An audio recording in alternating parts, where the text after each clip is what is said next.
Yeah, no worries. But yes, we are recording today. But before we get into the introduction of all of our wonderful panelists, we want to talk a little bit about what this community forum is all about and what this series is all about. So we're so stoked to introduce this to you all. This is our first installment of this 6-part collaborative, which we call the Community Forum series. We'll have a forum every third Tuesday of each month from 6:30 to 7:30. So make sure to, keep your eyes out for those. We'll also be posting them on all of our socials. So our goal with this series is to educate the public about systems that perpetuate homelessness, highlight the various intersecting identities and experiences of those facing homelessness, bring together and elevate voices to engage in a necessary dialogue about homelessness, and transform conversation into action. I can't even begin to explain how excited I am about this. Education is everything. Anyways, sorry, I got a little excited there. We do have some ground rules, to foster a safe space. We do ask that you all mute yourselves when you're not talking. Background noise is a thing. It happens. If you accidentally are unmuted, no worries. We will just message you to please mute yourself. Please use the raise hand feature before unmuting to ask a question. We will call on you, or the panelists will call on you. If you have any questions about where that feature is, just let us know. We can help you figure it out. Or if you're not really comfortable speaking or unmuting, you can always write your question in the chat box. We will be monitoring that the entire evening. Additionally, hate will not be tolerated. I feel like that's pretty it explains itself, but if anyone has any questions about that, let me know. We also ask that you be respectful, treat others the way you want to be treated. Additionally, this is a safe and open space for respectful discussion and learning, and we just ask that you all respect that and are really excited to see how you all contribute to it.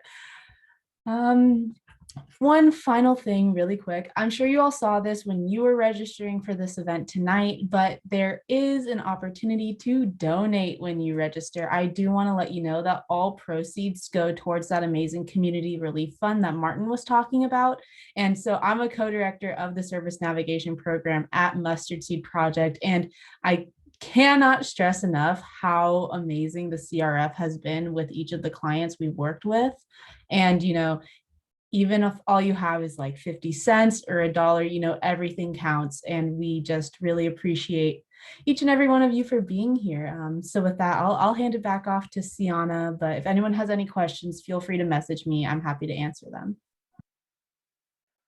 Absolutely. Thank you, Julia. And I realized that I never officially introduced myself. So hello, everyone. My name is Sienna. I was on the chapter board for SDSU, and now I'm currently on the chapter operations team here, conducting our lovely community forum series. I hope you all enjoy your time, and let's get into it. So these are our lovely panelists for the night. For time's sake, I'm gonna let everyone introduce themselves when the time comes, but here's a little bit of background about each of our wonderful speakers. As Martin mentioned earlier, we have John Brady as our keynote speaker. I'm very excited to hear all that he has to share. And we also have Michael McConnell and Amy Zamudio. Apologies if I mispronounced your last name. Please feel free to correct me once it's your time to speak, but we are going to get into it. So we are really excited to have this community forum series and just kind of make sure that this is a place where all the insight and knowledge can be shared with everyone. So with that, we will begin with our lovely John Brady. So our first question for you, John, thank you for coming tonight. It's just if you could tell us about yourself and how you got started as an advocate. So my name's John Brady, and first off, thank you for having me tonight. I encourage everyone here to support the work that Martin and his group are doing, connecting people that are suffering on our streets with one-to-one volunteers. It's an amazing program. I hope we're able to expand it this year. I, 6 years ago, spent a year living on the streets of San Diego, completely not in part of my life plan. And when I got there, I realized that we have a really complicated and messed up system. I certainly expected a lot more after all the taxes I had paid. And I fortunately was connected with the voices of our city choir. They enabled me and encouraged me to become an advocate on behalf of people experiencing homelessness. And most recently, I separated from Voices and created my own advocacy group, and I'll share more about that later. Absolutely. Thank you for sharing. And we are definitely looking forward to hearing more about lived advisors. But as the topic of this community forum series is about stigma, what are some misconceptions about people facing homelessness from your perspective? Well, from my perspective, the first thing is, the stigma goes both ways. Living on the streets and ending up in that position, you are very self-critical. In my instance, I felt unable to reach out to former friends and family. I didn't want them to share my experience. I didn't want them to know where I was. And so that was a struggle in and of itself. And I describe living on the streets as sort of being at war with almost everyone. So you have a battle with enforcement that comes up to you in the middle of the night and says, hey, you got to move on. And I'm like, okay, but where can I go? And they're like, I don't know, but you can't be here. And that's a really unfair response. Then you have, just the general disrespect from people that are sheltered, that look at you as something less than a human being, and your own challenges in dealing with people that are struggling with mental health and addiction issues as your neighbors. Yeah, absolutely. It's definitely a complex issue. So thank you for sharing. And just, I guess, I should have asked this question a little bit before, just for people who don't know much about homelessness, what are some of the challenges that people face to actually attaining those resources and attaining housing, counter to the stigma that may be generating from kind of all sides? Well, so let's just start with the fact that our system is not designed to be a leg up.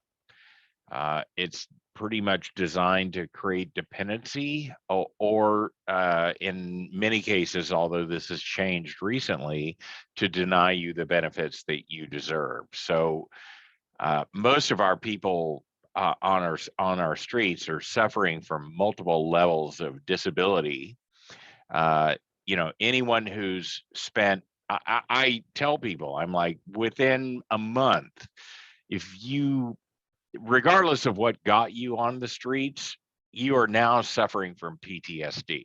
You're suffering from lack of sleep, uh, you know, uh, just general disrespect across the board from people around you. And then you have to navigate this system that says, during the course of the day, I need to remove all my personal belongings and secure them, although that's changed recently. And on top of that, I have to navigate the complexities of the food stamp program, which we call SNAP in California, the general relief program. Many people on our streets are applying for disability resources. At this point, the time that it takes for people to legitimately receive disability on our streets is over 2 years. That's how big the backlog is. And then once they get disability, it's really not adequate to solve their problem. It's you're better off living on the streets and receiving disability than you are trying to assume responsibility for rent that is, in our case here in California, is significantly higher than the income that you're going to receive from disability and Social Security. So and then once you get into that trap, let's just assume that you finally have stabilized yourself.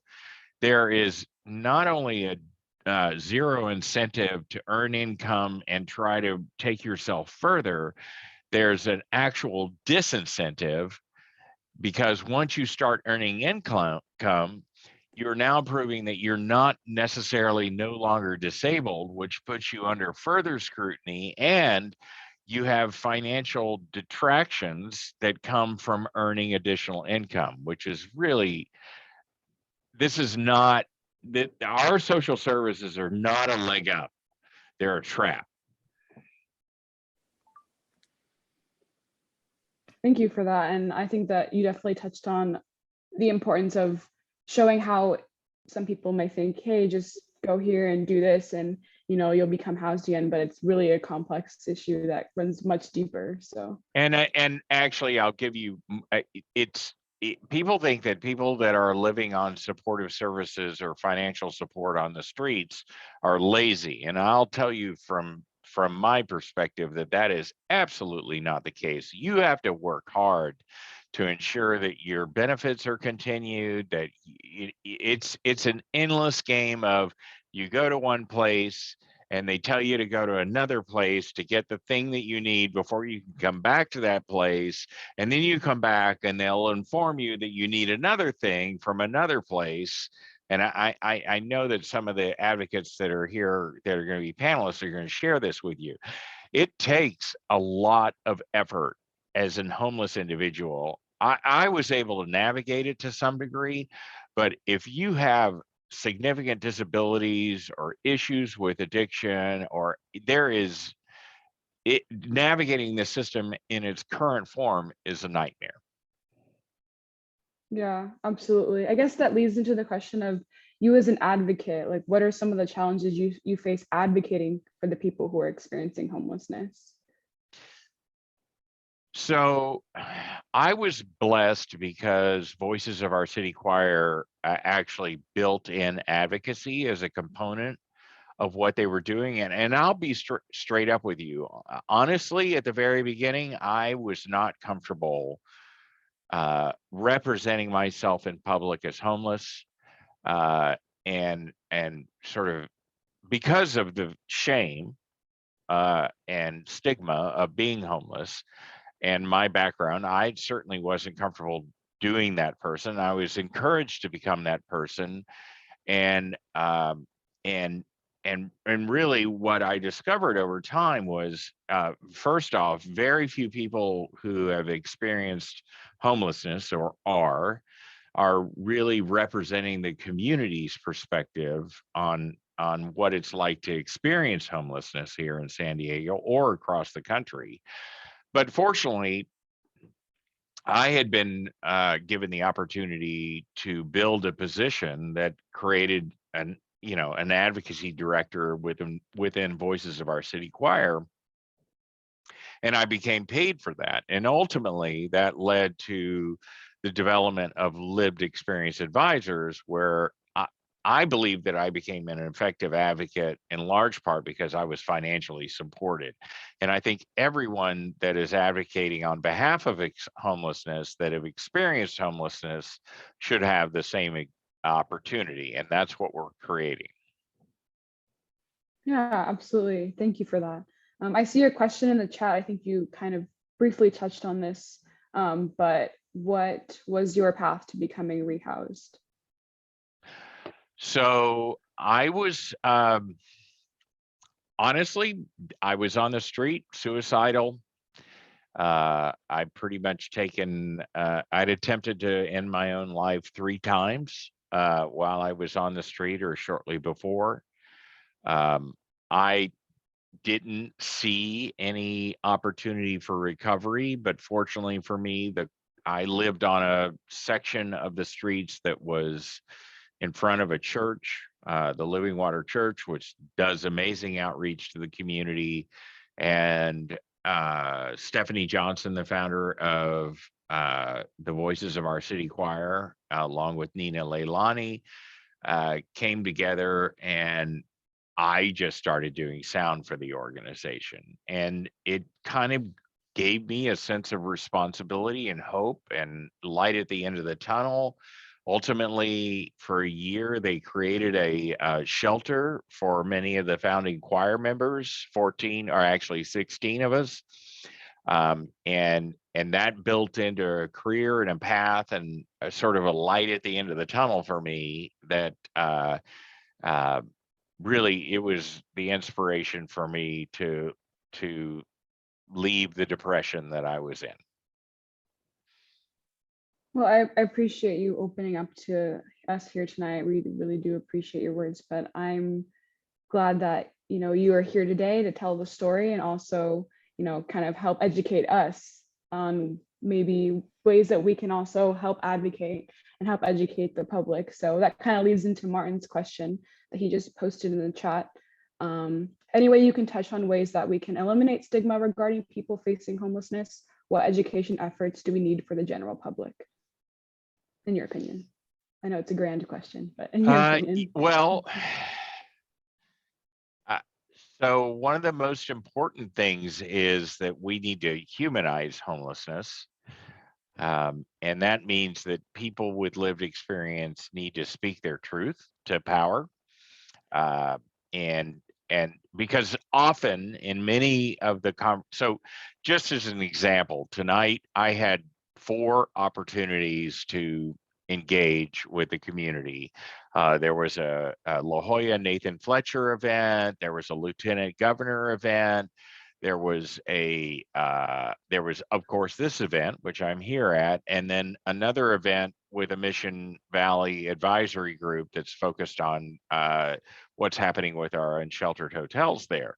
So, now I have a team of people. So some people are at one of those and other people are at another one. And of course I'm here. So it's about having a voice that responds to NIMBYism, et cetera. The other thing is that if you want to end homelessness, and this is a sort of an overarching response, you need to provide homes, right? Like people have to have the opportunity with dignified homes. They need to understand that it doesn't matter what got you on the street. The street is an extreme form of torture for any individual, and so you're going to end up with worse mental health and addiction issues the minute you end up living on our sidewalks. So recovery needs significant support, and this is one of the reasons I'm really behind the concierge program that Martin is leading, is that you need to stand behind. There needs to be a one-to-one trusting, and I'll tell you right now, we're going to have a conversation with Amy Zamudio, who's on here, and Michael McConnell. But Amy is like an amazing example of what it takes to be that one-on-one individual that is going to, because unfortunately, the way our system is set up, if you don't have that side-by-side volunteer that's going to stand by you and work with you over all the obstacles, odds are you're not going to be successful. And so that's important. I think the other thing that we're coming to recognize as well is that there are certain individuals that have suffered for so long or have such an extensive mental health disability that they're not really able to respond immediately to any sort of offer for help. First off, they've kind of been screwed over by the system because everybody's told them we're here to help you. So there is, I think, an opportunity for conservatorship. Yeah, absolutely. Thank you so much. I think that a lot of us here obviously care very deeply about the issue of homelessness, and we are very eager to find any new ways or learn any new ways that we can be of help. So really appreciate that. Thank you. But that kind of leads into Lived Advisors. I feel like a lot of us would love to hear more about what you're doing at Lived Advisors. And I know you talked a little bit about how you came to, start Lived Advisors, but we'd love to hear more about that. So here's the reality. I recognized after a couple of years with Voices, first off, much of that, the first year and a half, 2 years was volunteer, maybe some pay here and there for doing production work. I did a lot of different things for Voices, but ultimately, one particular group in San Diego came to me and said, "What would happen if we offered more money to expand your program?" And that's Catalyst San Diego. And so, that created an opportunity for me to become a nearly full-time advocate for homelessness. And what I realized was that, well, first off, there's so many acronyms and there's so many different committees and so many different service organizations that it takes a significant amount of time and commitment for you to understand the breadth and depth of our system and the unnecessary complexity, I should say. So, and what that opportunity was for me is it created a way for me to invest significant time and energy to make that happen. And I felt like that should happen for everyone who is really committed and lived on our streets to do that. And as I got engaged last year with a national organization doing this work, that became, there were 5 of us that were advocates nationally, and at least initially, and we were all echoing the same things. Is we're sitting at tables with boards and committees and commissions and people that are paid to be there with 6-figure salaries. And we're living in a situation where there potentially is no income or living on Social Security or limited income opportunities and not receiving compensation. So that was the genesis. So everybody who's an advisor that's working with me right now who has lived experience earns $25 an hour as a contractor for any of the social service work that they do. We fund that through private contracts with different local organizations and national organization, and we also fund it, most importantly, with at least 51% of donor support, so that we can have an independent voice in case we offend one of the contractors that we may be working with. And it has been very well received, to the point where now we are working on federal legislation proposed between San Diego and Los Angeles to exempt the revenue that people with lived experience receive from taxation or impact on their housing or benefits. Yeah, that's amazing. I think that's super important, especially from everything that you've talked about today and everything that we've been able to learn today as well. But first and foremost, thank you so much for speaking with us. We definitely appreciate you coming to our event today. Much appreciation for that. Yeah, of course. But before we move into the rest of our panel, did you have any closing words, last words you want to say? If you haven't engaged with people experiencing homelessness, you don't know what they're going through, and that's the reality. To focus on the excuses or reasoning to dismiss people that are experiencing homelessness and ending up on your street and being able to walk by and not have compassion for what they're going through means that you don't truly understand what it means to be homeless. And so there are so many tropes out there about, oh, lazy, addicted, crazy, da da da. And the reality is most of the people that are on our streets are suffering from incredible economic disparity. I mean, my God, it's really unreal that, like, I can't remember. I think it's like 10% of the population of the world owns 50% of the wealth. And, here's Jeff Bezos, sending people off on rocket journeys over our planet. And meanwhile, he's refusing to pay livable wages to the people that are working for him.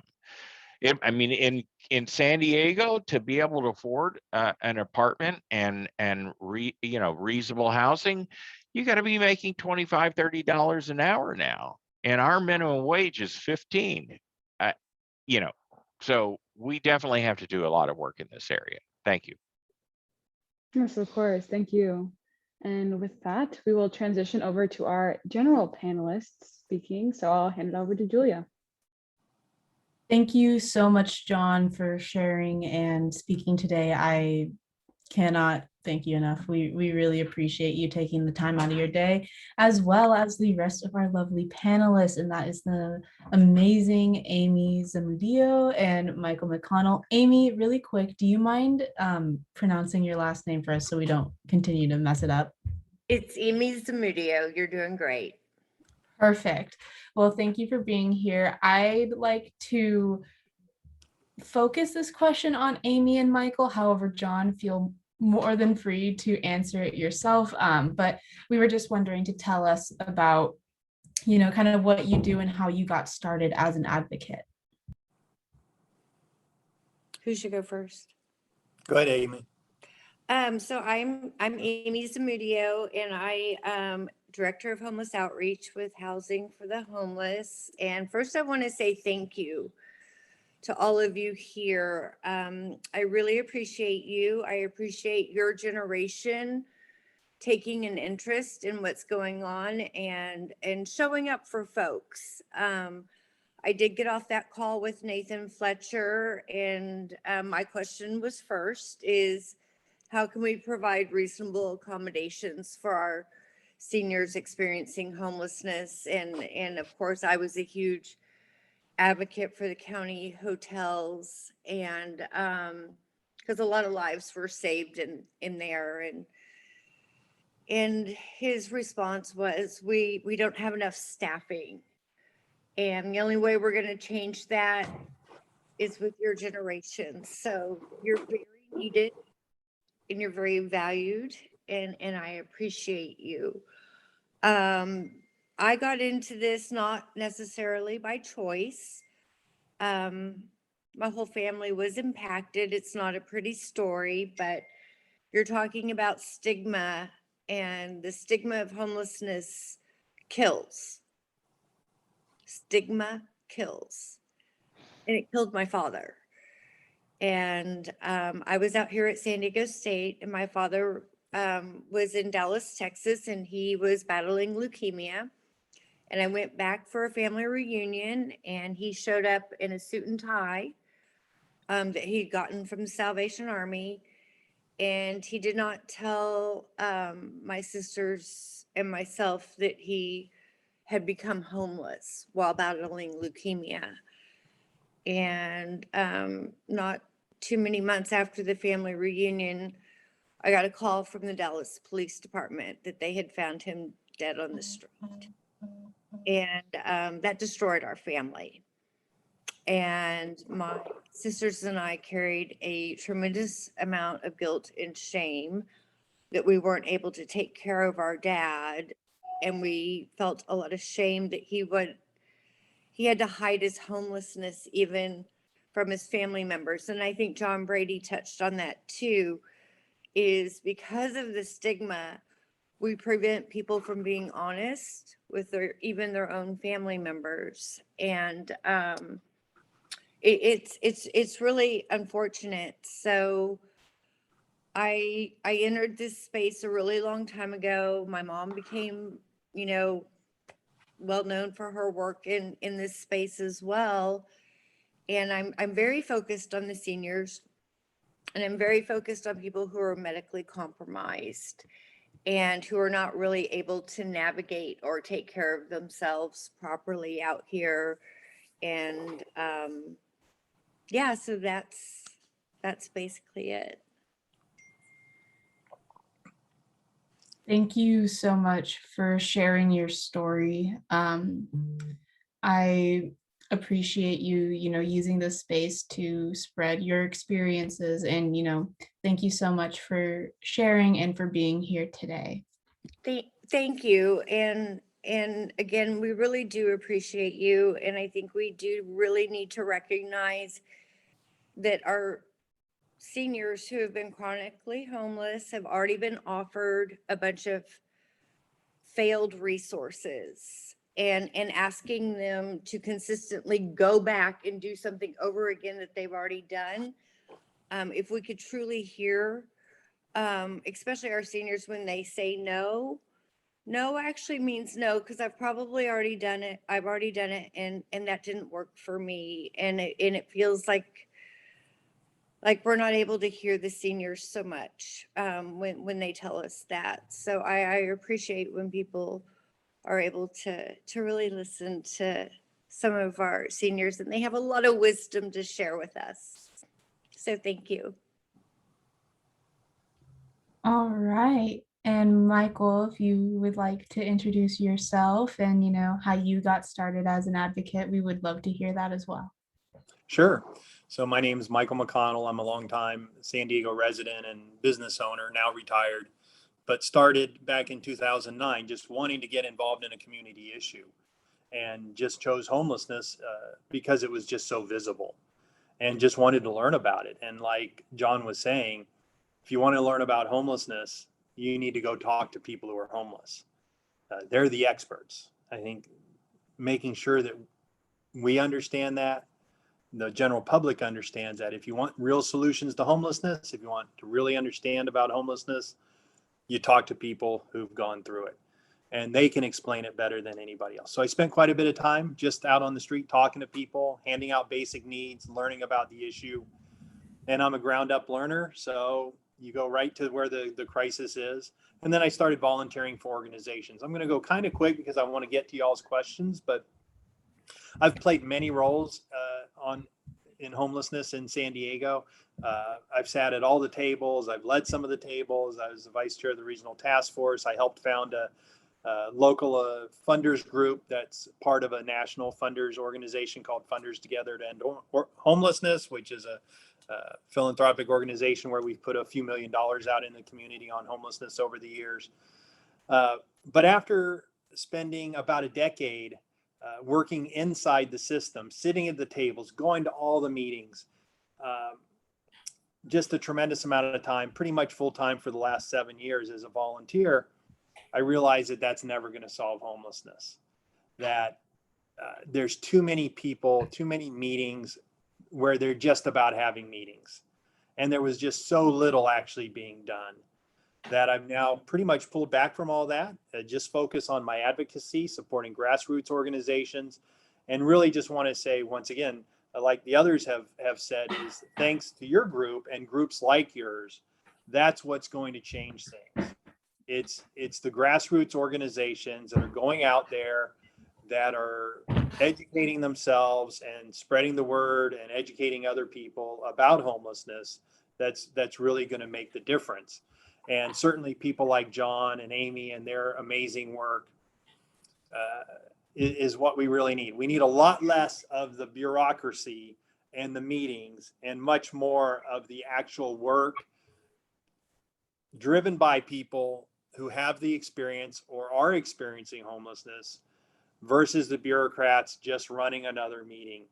And so I retired a few years ago, focused full time on this. As far as the advocacy goes, I run pretty popular, I guess, social media sites called Homelessness News San Diego on Facebook and Twitter, and at Homelessness SD on Twitter. I'm sorry, at Facebook and Instagram, it's called Homelessness News San Diego. I'm at Homelessness SD on Twitter. And altogether, I have about, 50,000 followers that just really want to learn about homelessness. And I think that's a good way to get the word out. But I'm going to cut it short there so we can get right to the questions. Yeah, thank you so much. We really appreciate all the introductions that we've gotten today. We are very excited to get into some questions. So we're going to start off with Michael, and I think this is a great kind of segue since you said you have dipped your toes into a lot of different forms of advocacy for the homeless population within San Diego itself. What are some of the main misconceptions about homelessness you see people have when you talk with them? Well, John touched on one of them, that homeless people are lazy. And if homeless people were lazy, they would die on the street. It takes a lot of work surviving out there. And another thing I'll say is, if you haven't been homeless, you don't know what it's like to be homeless. If you haven't been forced to sleep on the concrete, to eat out of garbage cans, to search for food, to search for any kind of shelter, you don't know what it's like. So there's a lot of people who will pontificate about how to solve this issue, and they have no clue. And I've spent 12 years of my life trying to understand this, and I still don't know as much as people who are experiencing homelessness. And so they're always my best teachers. And I've traveled the country speaking on this issue, learning from people at the Gates and the Hilton Foundations and all these big, organizations. And they're smart and they have all the research and they've taught me a ton, but nobody has taught me as much about this issue as the people themselves who are experiencing the crisis. Absolutely. Yes. If I guess if anyone takes anything away from this today is, if you want to learn about homelessness, have a real conversation with someone who's experiencing it. It's kind of what I'm getting from our lovely panelists. And let me just add, the way to do more, or the way to be more powerful, is to lift up those voices, not to overwhelm those voices, but to lift them up, to use our platforms, to use our power or privilege to give people more of a voice, to get them out in the community advocating, and to elevate that and to make that more powerful. Absolutely. We at Mustard Seed Project really relate to that, hand up, not hand out. We want to elevate those voices and give them their platform. And I'll just share with you that I met Michael Mcconnell while I was on the street. He knew me pretty much the entire year that I was there. And he was one of the lights at the end of the tunnel that kind of got me engaged and out of my funk. And, it was so meaningful to me the first time he came and met with me that he gave me I think it was a $5 Starbucks card, and then, ultimately we started having lunch and, so having somebody connect with you on that one-on-one basis is really powerful. Absolutely. I see that Robert, you have a question. Yes, thank you. Sorry, I've been having technical difficulties all night. And I am definitely in support of anything that Martin does. But in regards to the homeless issue, I, as a lived experienced Cal State Access Ambassador who has had mental health issues, justice involvement issues, homeless issues, whether I was on the run or whether I was under enormous stress and decided to try to take a time out, have learned that this environment is created by conditioning. And our conditioning that is designed to keep the majority of individuals homeless, whether it's looking at justice involved funding, or the way grants are designed, or the way service providers are set up to provide services. It is designed this way. So the grassroots concept is that we have to move more people that are in grassroots into those positions. Because if we don't, we're stuck with looking at people that say they're trauma informed, but they're not, because they only know about the trauma. They have no understanding of it. And that's one of the biggest problems, is not understanding how the human condition has been affected by the trauma of homelessness, the trauma of mental illness, and the trauma of stigma. Whether you start off as just with someone with a mental illness, or you start off as an individual that came through the Justice Department system. All of those environments create different levels of trauma that ACEs is just now starting to understand. And then we have another problem. The other problem is that we live in California, and every state in the United States has a Greyhound system or a transportation system that are sending their people here, or their people will willingly to come here because of the environment and the conditions. And our funding doesn't support it. Other states aren't helping us take care of the homeless that come here from other states. And it's not the homeless person's fault, but it is our fault as the grassroots organizations and the community to not address those issues. One of the most significant things I see right now is that our county and our state will not take accountability for the way they design the programs and the way they disperse funding. And as long as we allow them to do that, money is going to be mismanaged. And homeless people will not get the care, or our population, because they're us. They're us that have already had enough, and their mindset has said, okay, I'm going to adapt to this part of life because it's a little bit easier. It comes with our responsibility. But as Michael said and John said, homeless people are not lazy. Survival is wicked. If you've never been on the streets, you could never imagine how survival is wicked. The term that what it takes to survive on our streets in San Diego, on our best day, half of us couldn't do it. So we have to give them credit for surviving. And then we cannot take away the human factor of the people that, if every homeless person lined up in Jack Murphy Stadium where it used to be, and we all lined up, I bet you we could all find somebody we know. We become desensitized, and we've allowed the system to do that to us. So we're going to have to infiltrate our county system. We're going to have to infiltrate our government through policy and procedure. Mr. Forte, I should have put you on the panel. We're going to have to infiltrate these systems and put people in place that look through the correct set of lenses.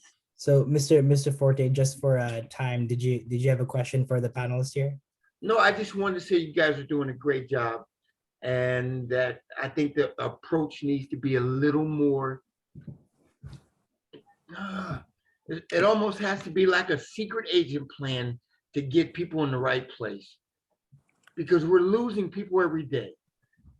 Yes, sir. No, I appreciate the passion, and I'll likely hit you up for a future when we talk about the justice system. Great job, Michael. Great job, John. Great job, Martin. Throw it back to Sienna and George. Awesome. Thank you so much, Robert, for your insight on that. We really definitely appreciate that. But our next question is for Amy. I guess, what are some of the reasons you think people become homeless in the first place? I know we've had a lot of talk about people assuming the reasons why people become homeless, but what are some of the reasons that you may have? People can become homeless for any reason. It can happen to any one of us at any time. And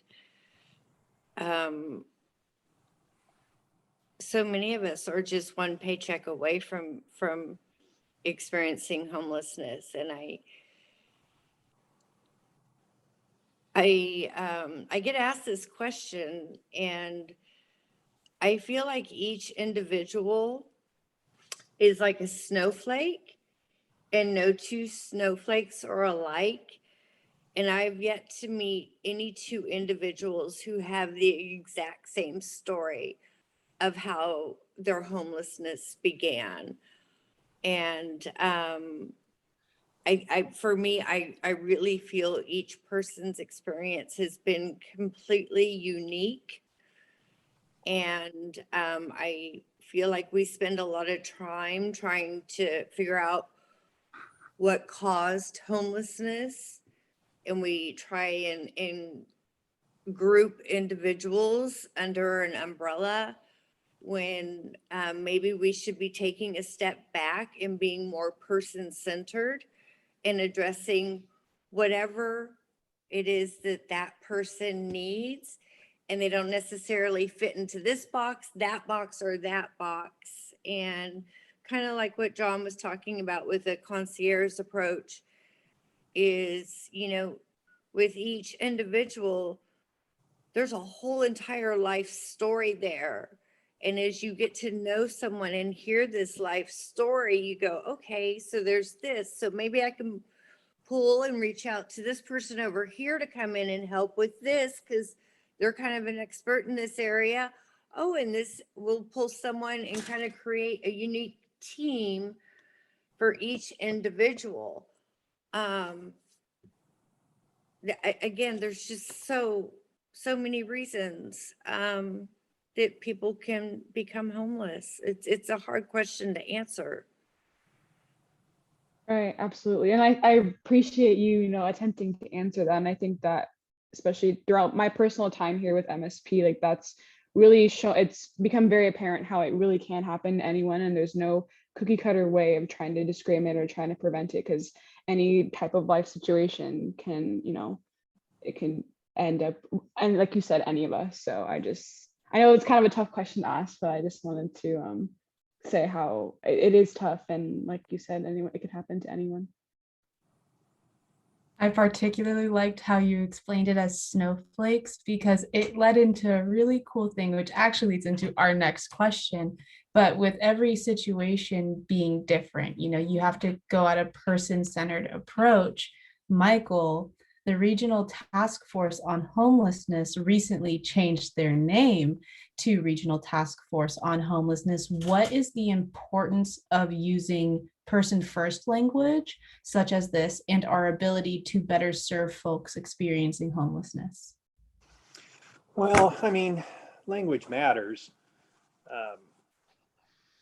I think it was originally just a poorly chosen name, but I think it's really what people do that's also important. And I want to go back to what Robert was talking about and really drive this point home is the system. Our system is perfectly designed to get the results it gets. So our system is perfectly designed to have homelessness be this crisis.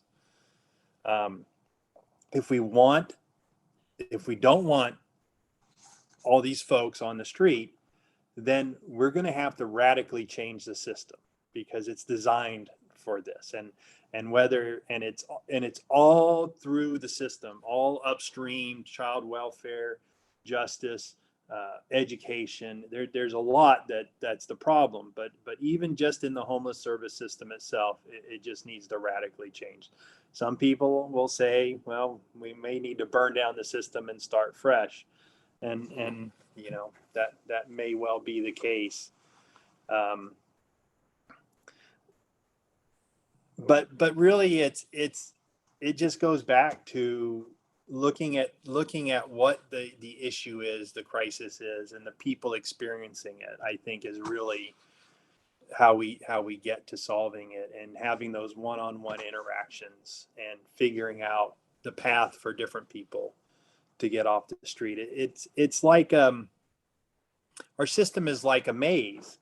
You almost have to be at the right place at the right time and talk to the right person in order to get assistance.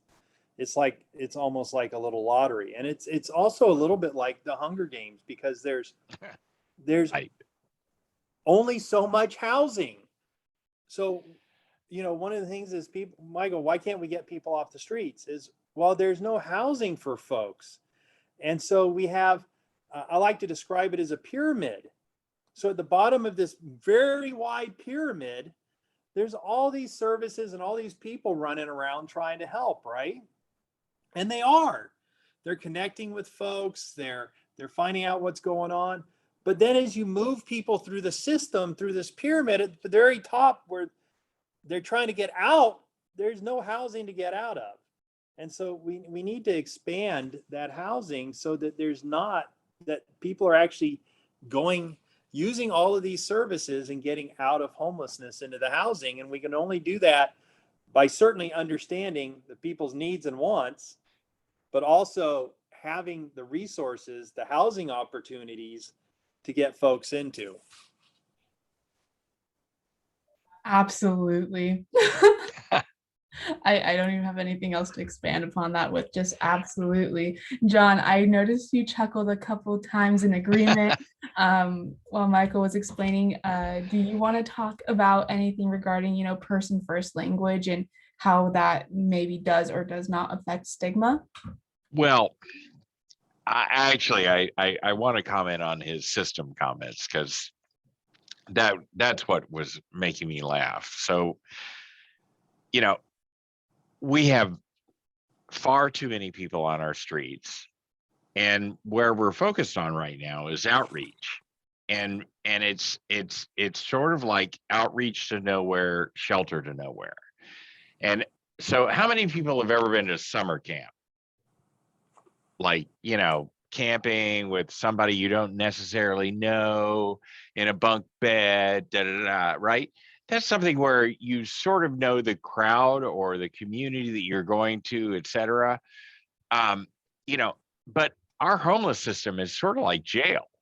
I mean, our shelters are bunk beds that actually are closer together than are legally allowable in jails, even though jails are overcrowded, with you know, hundreds of people that have differing issues and differing needs, and people spend months and months or years in some cases in these shelters. That's not a reasonable environment for any adult human being. I mean, it would be great when you're a kid at summer camp for a few weeks, but nobody's doing that voluntarily as an adult. So we're not serving people adequately. And our system, we have a multitude of providers overlapping in terms of outreach and services. And we haven't, you know, if this was a business environment, we would have created a series of effective channels to move different individuals with different issues through the system. You know, instead, I mean, in some cases, case management or people that are trying to help you are like, oh, well, in order for me to help you, you need to go and get a driver's license over at DMV. And then you're like, what? Well, how do I do that? You know, so you're almost left to your own devices. And unless we walk individuals, as Amy mentioned, through their own unique issues that have led them onto the street, or not led them, but forced them to live on our streets, we're not going to be able to adequately address the system. So anyway, I hope that made sense. Yes, that made so much sense. With our VSN program, one of the biggest headaches we have is when an individual loses all forms of their identification. Oh my God, total nightmare. So I really, when you said the driver's license thing, I was like, yeah, I get it. Just getting the birth certificate, the driver's license, the identification, and then qualifying for people for benefits. And you know, we work, I mean, Michael, Amy, and I work with individuals that are obviously disabled. And it's still going to take 2 years to get them their Social Security benefits. And then on top of that, that's not going to be adequate to pay for their housing. They're better off. People are better off living on the streets at $600 or $700 a month in a tent than trying to pay for housing that is going to cost them much more than that. Or if you're going to live in a, let me just be frank, crappy SRO, you might be able to squeak by, but that's not going to leave you any money for anything else. And unless you get food stamps, you're not going to be able to eat and survive. Absolutely. And forget having dinner out or going to a movie or getting away from all of the hell. That's like a luxury beyond belief. Yeah, absolutely. And I think that a lot of what we've been hearing today is like, it's the system. It's just a lot of different factors that go into it, which again reiterates the situation of it's not simple, it's not lazy, it's not anything like that. It's very complex and it requires a lot of work to kind of not only get out of the situation, but also being in the situation itself as well. Can I share with you one conversation I've had with Nathan Fletcher? Yeah, absolutely. Is that, okay, public education is a requirement in California. Legally, you have to, because of the federal government and the state, you have to provide public education. We also have to provide health care. until we get to the point where we legally have to provide adequate housing for everybody that's living in our state, we will not create the effective infrastructure to ensure that that happens. Absolutely. And then Amy, I saw that you had your hand raised. Hey, John said something, and I've done this many times actually. And I know not everyone has this kind of time, but prior to COVID, I have gone to the movies with some of our unsheltered neighbors. And it's been a great trust building, friendship building, escape kind of experience. And that's been one of my go-to things, especially some of our older folks. And they want to tell me how when they used to go to the movies, it was $1 to go to the movies and they missed the hot dogs. And they was for the movies because no one ever thinks to give out like AMC cards. We always give out Starbucks, Target cards. Of course, right now during COVID, that's not an option, but it was just, thank you for sharing that, John. But and I thank you, Amy, but just taking an individual living on the streets and giving them a 2-hour break from their lives, and whether you take them to breakfast, dinner, the movies, something that they don't ever get to do, that changes that. I share this story. At one point on a Christmas, or New Year's Day, I woke up and somebody had tacked $20 to my tent. And you know what? That made such a difference to my day, regardless of what I spent it on. It was just like 20 unexpected dollars. But then having somebody like Michael come forward, which happened to me when I was on the street on more than one occasion, and say, let's go have breakfast together. That means more than almost anything, because all of a sudden you realize that there is a normal life out there and a potential for that.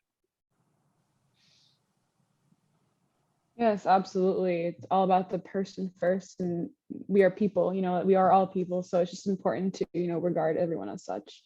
And I think we had another question or another hand raised. Norette, did you have a question? Oh, I didn't. I just raised my hand when one of the panel members asked us if we went to camp. Oh, yeah, nice. that was a part of the discussion. I got it. Thank you. Wonderful. No worries. I just muted myself. Awesome discussion so far. Definitely liking where this is going. Our next question is for Amy. And so our question is, as a part of the Housing for Homeless organization, can you speak more about the organization and to the stigma you have seen that landlords have when renting out to people experiencing homelessness? So I know that we've been talking about how a key issue is that there is not enough housing as it is, affordable housing as it is. So I think this is a kind of a great segue to that conversation. So we've run into a tremendous amount of barriers. We get leads from the Housing Commission. We take our folks, and then all of a sudden, landlords find little loopholes. They'll throw in things that are maybe not necessarily ethical, like what's your credit score? Oh, we really need you to be making 3 times the amount of rent. And we then respond with, we have a housing voucher. If we had 3 times the rent, we wouldn't need the voucher in the first place. I've had to be a guarantor on a lot of places, so many so that I can't really do it anymore, just to kind of cut through all the red tape. We have our own transitional home, and it took a solid year for us to find someone. I'm going to back up. So we would start out with, we want to see your place. What do you want to see it for? Oh, senior veterans. oh, sure, come on by, take a look. And then when we would move to the next phase, and they would look at our organization website, Housing for the Homeless. Oh, no, sorry. We don't want to do that. We've got some college kids. We'd rather rent the college kids. No shade on college kids, students, not kids. But that is a huge barrier. And the landlords are very clever. They're very tricky, and they know how to dodge accepting a voucher. They really, really do. It's something that both Joanna and I really want to elevate to the Housing Commission of what's happening in real time. And we've had people who have housing vouchers that then expire because no one has wanted to rent to them within that 120-day period or however long they have. So I'm very disgruntled with many landlords in San Diego. And I'll just add to that, Amy, that God forbid you have a recent bankruptcy or failure to pay, because then it's almost impossible, even with a voucher or a stable funding stream, to get housing again. And the elephant that's always in the room is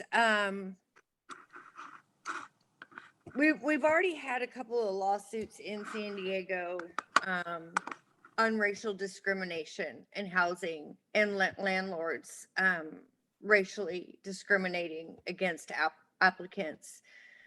So if you have a Black or a person of color that has also been homeless,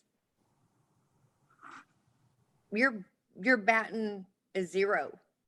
It's really, really grueling and next to impossible. And it's, we've had to, this is really sad. And I don't, it's nothing I ever like to talk about, well, let's have Amy call.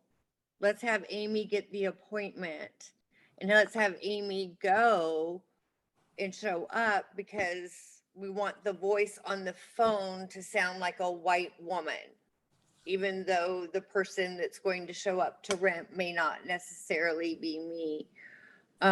It's really kind of horrifying, actually. It's really horrifying. And it's, the people that want to yell at someone on the streets and say, pick yourself up by the bootstraps.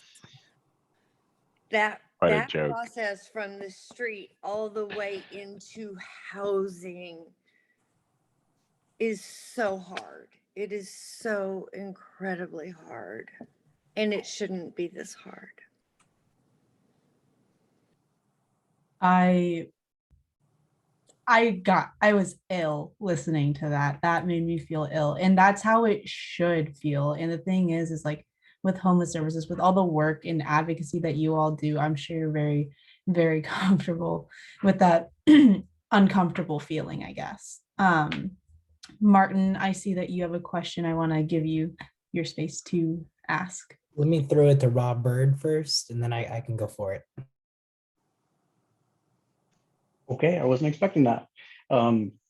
Just real quick, I wanted to give John props. He's being very modest, but if he has come across as articulate and informed, I have news for you. Everything you've heard tonight, he could have told you 6 years ago when he helped form the Voices of Our City Choir. But the reality is he was so traumatized that it wouldn't have come out that way. Do you know what I mean? So there's been tremendous growth, progress, and that's been made possible partly by environments like the Voices of Our City Choir and the support of Michael Mcconnell specifically. So kudos to both of you.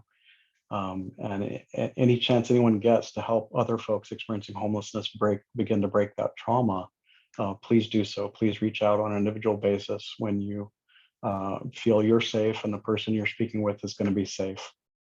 Don't traumatize anybody further by any means. That's it. Thank you, Rob. We definitely appreciate that. And we thank you, John, as well through Rob. And Martin, we'll hand it over to you real quick. So I know we are running for time, so this is probably the last question, and we can be as concise as possible. But if you look in the crowd, a bunch of young people. So my question is, what is some advice you have for our generation as people who care about this issue, and don't just want to talk about it, but want to do something and see that we can create a system, change a system that actually make it so that people don't have to spend their lives or age into a homeless situation? So I know it's a kind of a grand question, but just want to pass it off. Maybe we can go with Michael, and then everyone can kind of take a dig at that. Well, don't underestimate the small things, even social media. Social media is a powerful tool, as most of you all know. And so just being out there advocating on social media and talking about this issue and sharing the truth versus all of the misconceptions is very important. Don't underestimate even those types of things of just being a voice and speaking up when you hear people. And you know, you can go to getting involved at community meetings and stuff, and just educating people, friends, family. All of that actually helps to create a bigger and bigger voice for real solutions and for the truth about what homelessness really is. And then, of course, you know, for people who really, I mean, obviously, look at what y'all are doing at Mustard Seed. I mean, obviously, getting involved in these grassroots organizations that are doing this amazing work, you know, is fantastic. And so let me just end my little what I'm saying on something that makes me hopeful. I'm seeing a lot more organizations like yours sprouting up over the last couple of years, and that just gives me tremendous hope, because the old way of doing things is not working. So we have to, whether it's mutual aid, which is kind of what y'all are doing, right? You know, you're kind of a mutual aid group. You're providing things to people who need help, but you're doing it in a very grassroots, get it right to the people, right? We don't need all the BS bureaucracy in between sometimes, right?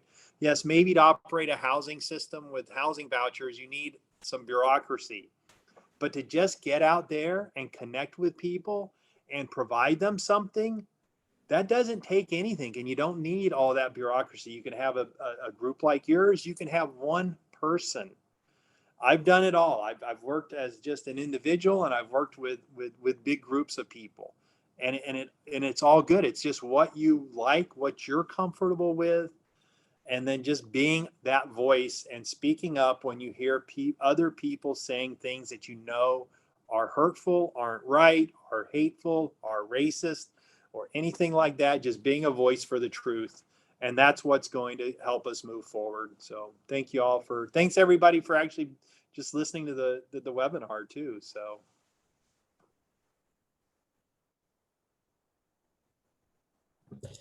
John, maybe you can go up then, Amy. Let me unmute myself on 2 years of Zoom. I still forget that. I can't tell you, each of you, how much it means to have a one-to-one connection with somebody on the streets. If it hadn't been that I'd met, that I met Stephanie and Nina on the street, and ultimately Rob and other.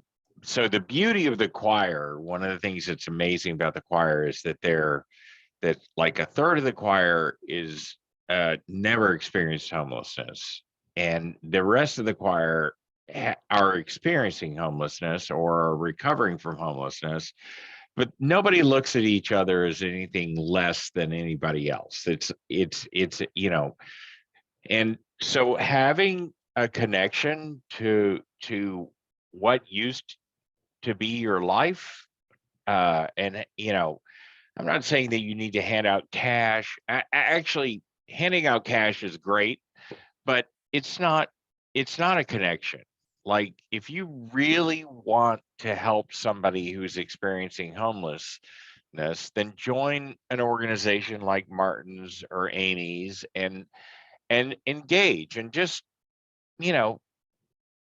there's a lot to understand because there's so much complexity, and yes, some people are working a deal, but for the most part, people just need a human connection, somebody to believe in them again, that they can rejoin society and become a contributing member, or at least receive the services that we should be providing everyone from just a sense of dignity. So, Amy?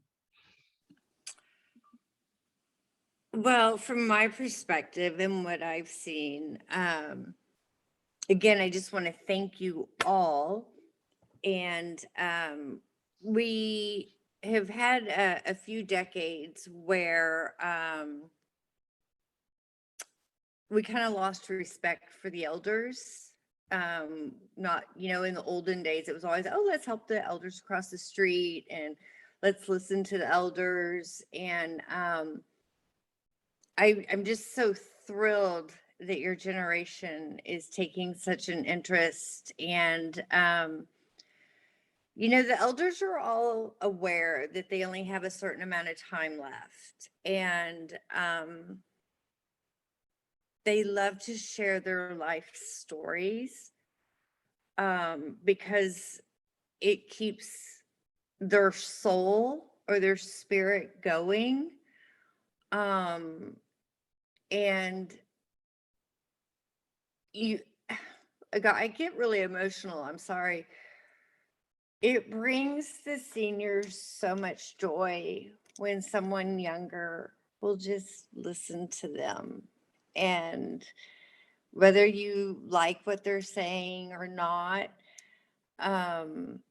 you're just creating space for the seniors to share the decades of wisdom that they have accumulated. And you may be surprised what you hear sometimes. And sometimes the elders can tell us what doesn't work. They've already been there, done that, and this doesn't work. So again, just thank you so much for your willingness to do what you're doing and keep up the good work. Thank you, Amy. And with that, I will go ahead and close this out. But John and Michael, Amy, thank you so much for being here. I know we ran over time. Sian and Julia, thank you for being wonderful hosts for this session. We're going to go ahead and send a follow-up email for everyone who registered with links to John's organization, Amy's organization, and a little bit of what Michael's doing, so that you can connect with them. But please do feel free to follow what Mustard Seed Project's doing at mustardproject.org. I know it's a long night, so I'll close this out. But again, thank you so much to Amy, Michael, and John for sharing your stories and being vulnerable with us today. Thank you. All right. Everybody have a wonderful night. That is everything. Thank you for being here today. Bye, everyone. Thank you for coming. Thank you for everyone. having us. Thank you.